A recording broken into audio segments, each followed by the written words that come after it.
But I want to ask anybody's favorite game. Bubble Fisher. Okay, that's one of my favorite games too. Less favorite than Modern Warfare 2, but it was one of my tops. See, last time when I introduced myself, I spoke of how I played games for years. And I tell you again, I've been playing games since I was like yay high. And my purpose for this speech is to let you know, the audience, that there are positive and negative effects to video games. I'll start off with the positive effects. The first one that I found was that video games could teach you problem-solving skills.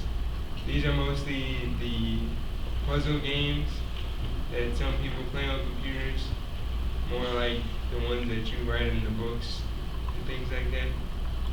Moving on, my second positive effect is that video games provide a lot of social interaction.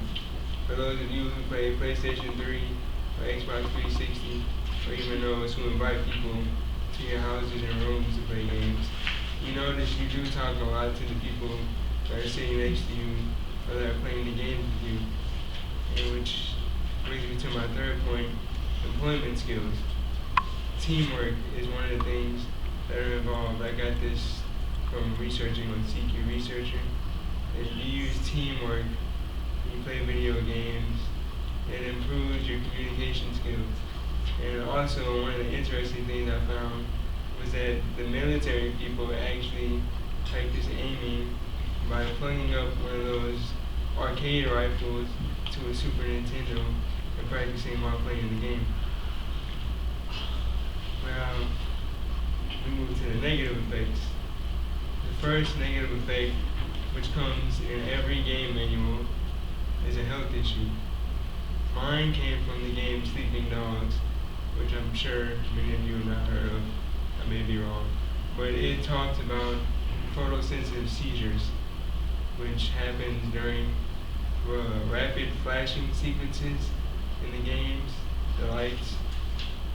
And while researching from a replay book, a history about video games, it said that the man who was attempting to develop a computer response for chess actually died in the process, which his name was Alan Turing, but his death wasn't because of the game. It was more, they found out he was homosexual and they shunned him from the world, so basically he committed suicide, but that's irrelevant. My second negative effect is that you invest a lot of money in video games. The majority of the time, you invest more than you get back. Say you buy a new game for a console, majority of them are $60 plus tax. But if you trade them back in, say GameStop or something, they'll give you back the most $39. You know what I'm talking about.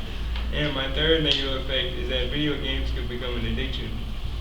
If you play them often or more often than usual, you could possibly lose your sense with reality. I know some people, in rare cases, have started thinking imagination was reality, and reality was imagination, which is really bad.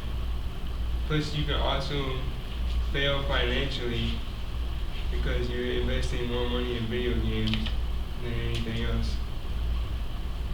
I went to the Sprint store over the weekend, and ironically, they had this show called Ingenious Minds, which was showing, and it was telling about a man named Robert Gomez. I might have pronounced that wrong, but it was telling how he played pinball, which isn't a video game, but they have pinball video games. And his problem was he was autistic, which I think adds this, but he played a lot of pinball.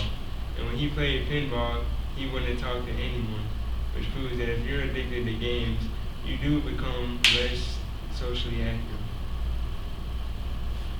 Now this brings me to the influences. How many of you have heard of cosplay? Yeah, a lot of people. Okay, as you know, video games influence a lot of cosplay. They have conventions for these, which is really cool. I've been to one. Moving on, it also influences behavior. There have been many articles written about how video games have increased aggression in the youth, how they've become more angry and more, how should I say, violent. But video games can also influence project ideas for class assignments.